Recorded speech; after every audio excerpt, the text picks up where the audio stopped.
Welcome to Pick Up and Deliver, the podcast where I pick up my audio recorder when I get off the train and deliver a show to you while I walk home. I'm Brendan Riley.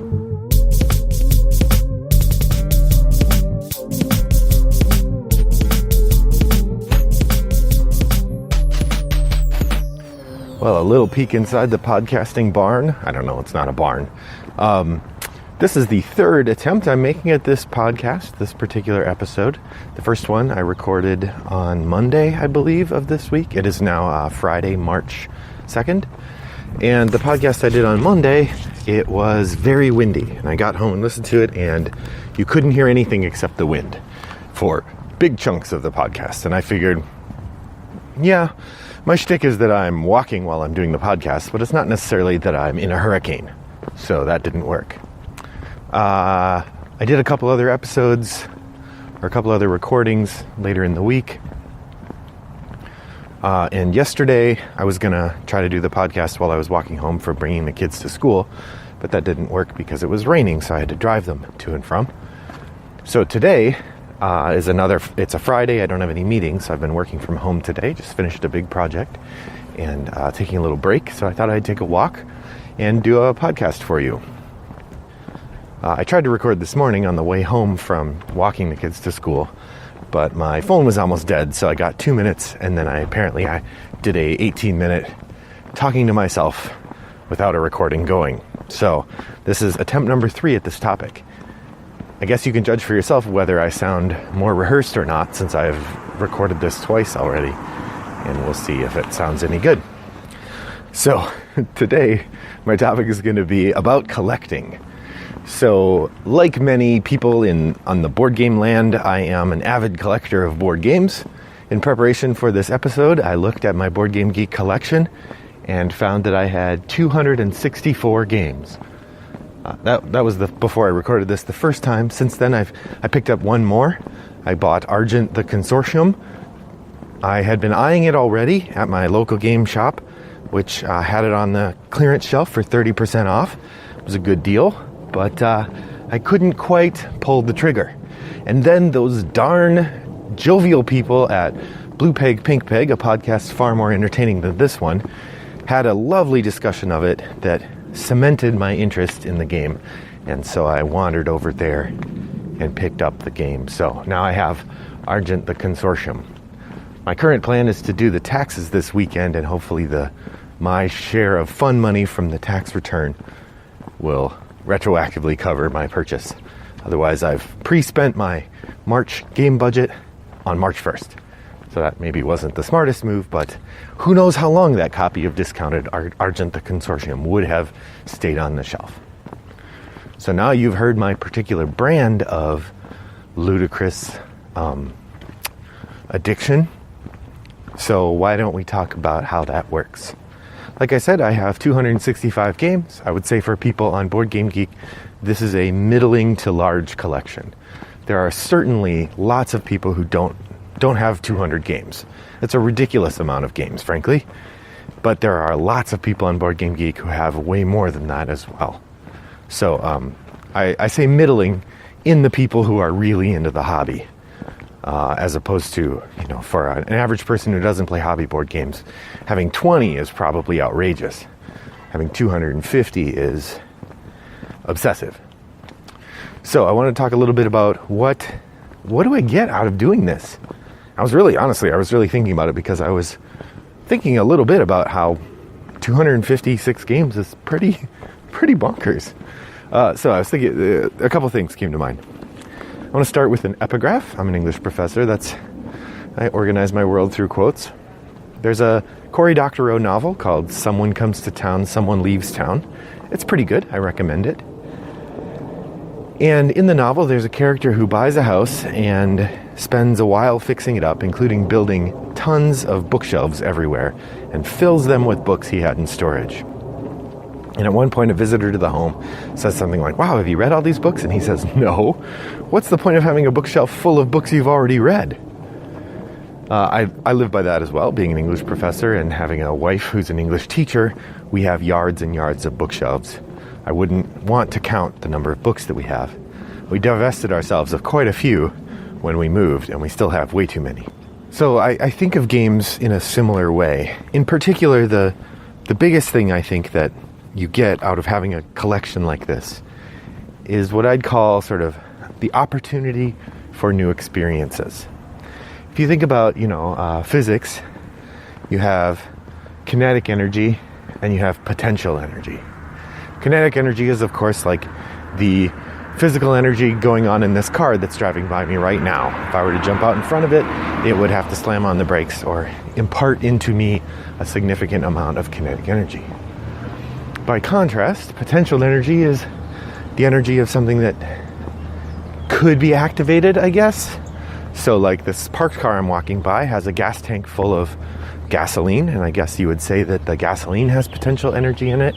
Or the example I remember from middle school physics would be a ball at the top of the hill has potential energy in that gravity is going to pull it downward, and it will gain energy in falling. So that's kind of what I'm thinking of when I say potential experiences. So books have that, right? That you have a book you haven't read and it has a potential experience in it. There's a narrative there to explore or ideas to learn. And board games are the same way. A board game you haven't played before is a potential experience in two ways. One, it's a new arrangement of ideas. It's a new narrative. It's a new gameplay set of gameplay mechanisms. So the experience of not having enough, or of getting really royally screwed by your opponent, or all the other crazy things that can happen when you're playing a board game, those are all implicit. They haven't happened yet, but they're all built in there in your board game. But it's also a social experience, which books don't generally provide, which is that you are sitting down with other people.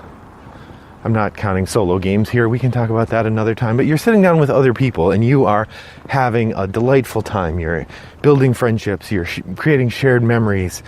And you're often doing so through a kind of orderly structure that allows you to do that easily with people you don't know. One of the things I like best about board games is I can sit down with people I've never met before and quickly become friends with them by playing a board game, because we engage in this shared experience in the same way that I imagine a pickup game of basketball has a bonding experience for people who are interested in that sort of thing. As evidenced by the fact that I'm taking a walk for exercise, I'm probably not playing too much basketball. So the opportunity for new experiences is significant there. Another thing I would say that collecting a board game collection does for you is that it fosters the hoarding activity, the collecting activity that is a basic part of humankind, I think. That when you are a person, that somewhere deep in our reptilian brain, the desire to find the things we need to eat, and the things we need to survive is there. In this modern world where, if you're lucky, your basic needs are met through industry and luck and the place you were born, then you have the luxury of getting to engage in leisure activities. But those activities still have to serve the same psychic purpose. They still have to satisfy your need to get things done, your need to engage with the world, and I guess in this way, your need to gather things. So I think collecting is probably a basic part of the human experience. And so collecting a board game is a pleasurable activity. And from that, all sorts of sort of side activities emerge. The organizing of games, the alphabetizing and rearranging, the admiration of games, the careful care of games, the pimping of games. If you buy deluxe bits for your games or new boxes or foam core, this is something I found myself doing more and more in the last year or so. I'm going to come back to that in a moment.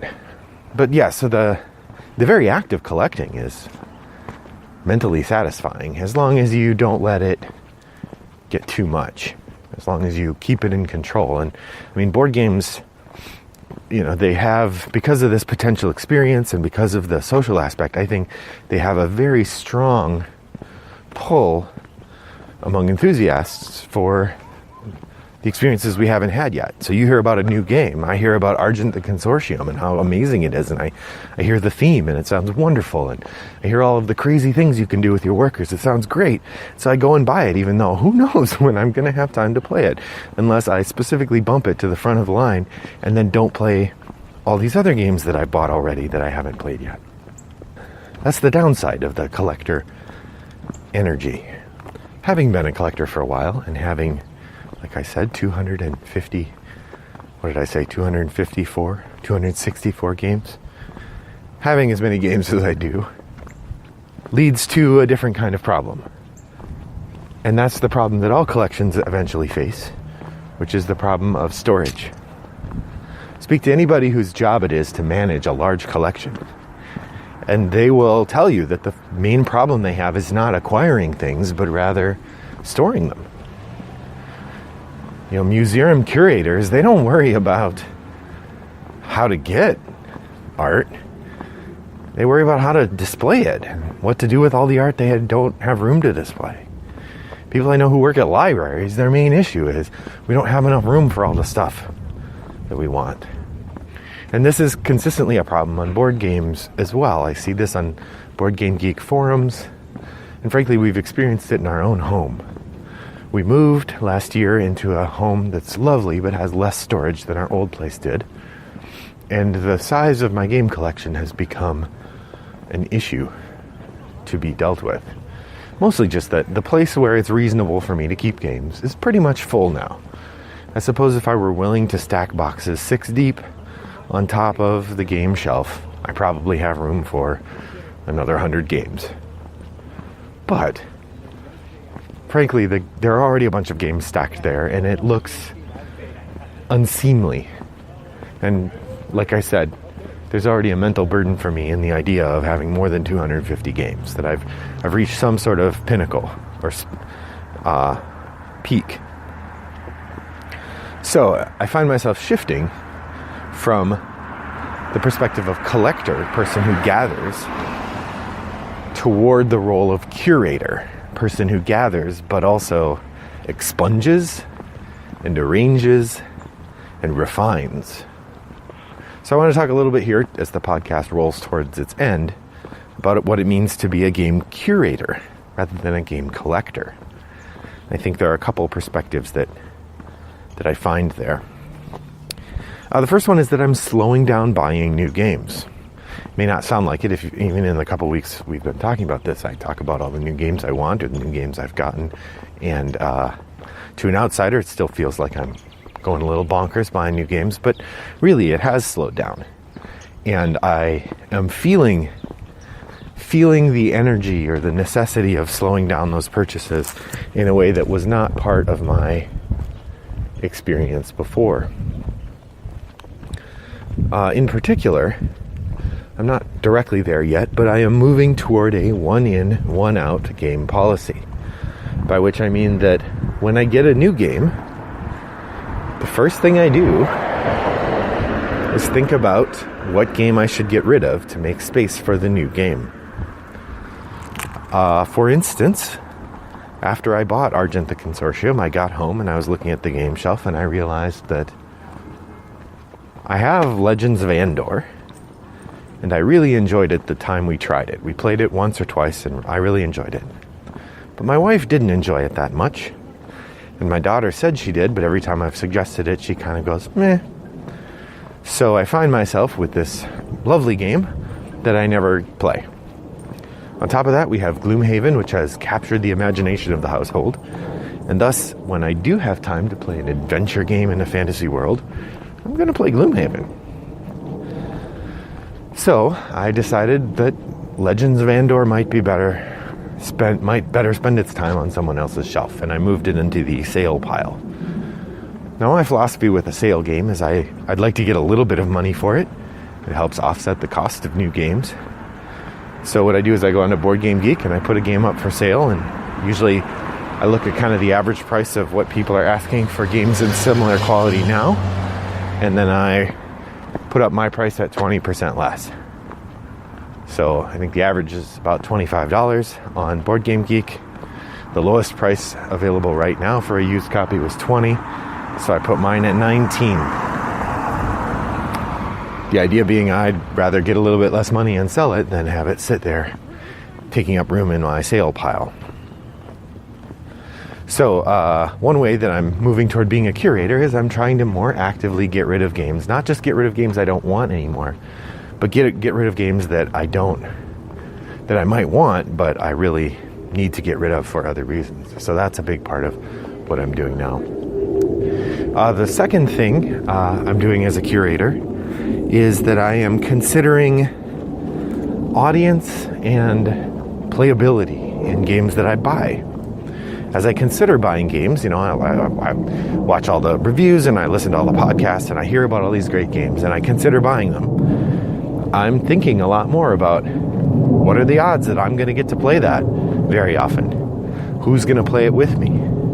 I already have 10, 15 Euro games that my wife isn't interested in and my daughter isn't interested in, which means I can only play them with my game group. And there are several other people who want to play their games in the game group. So should I buy another Euro that fits that category? I also think about if a game seems like it fits a category of game we don't have already. That before we had Gloomhaven, we had Descent, and we just have the original base box of that. We have one or two other small dungeon crawl type games, but I didn't have a significant dungeon crawl game. So for me now, I'm starting to think a bit more seriously about when I buy a game, what niche is it filling in my collection? And if it's filling the same niche as something else, perhaps I should look at divesting myself of that something else. So niche, role in my collection, and game audience are all things that I'm thinking about now as I curate my collection. Finally, part of the collecting aspect really is getting new things or changing the landscape of your games. And a couple things I find that fulfill that role for me without adding too much to the space I'm taking up are as follows. First off, I have 2 living card games that I follow pretty heavily. Both Arkham Horror and Netrunner are games that I buy the updates for as they come out. And so those games, they sort of sate my desire for new games without adding a ton of room to the game space that I have there, or adding the burden of having to learn new games. I will admit, Arkham Horror isn't a game I play as much as I would like, but it at least is a game that I already have. The other thing I'm doing more now is considering how to make the games that I have more appealing. For Christmas, I got some really fancy tokens for Arkham Horror, which was delightful. I've been working on foam core inserts for some of my games lately, which makes them easier and more fun to play. So it allows me to interact with my hobby without necessarily spending a lot of new money or buying things that take up more room. And in that way, I'm perhaps giving energy into fulfilling the desires of my hobby without necessarily expanding or having to get rid of games. So I'm interested to hear what's your experience of having a big game collection. Do you have a small collection that you're working toward being big? Do you have a small collection that you maintain rigorously as small? What's your attitude and experience in this hobby? How do you manage it? I'm keen to hear and interested to learn. Well, that's it for me today. I'd love to hear from you. My name is I'm at Rattlebox Games on Twitter. You can reach me at Brendan at Rattlebox Games by email, or Wombat929 on Board Game Geek. You can find show notes for this episode at rattleboxgames.com. And I'd love to hear from you to learn about your thoughts on game collecting. Well, that's it for me today. Here's hoping your walk was as pleasant as mine was. Thanks for listening. Bye.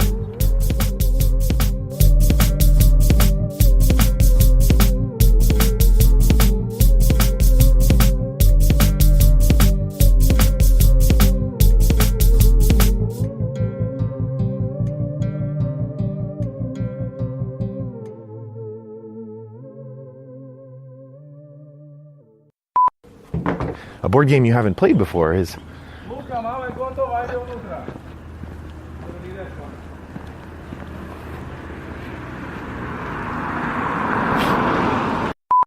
Brought to you by Rattlebox Games.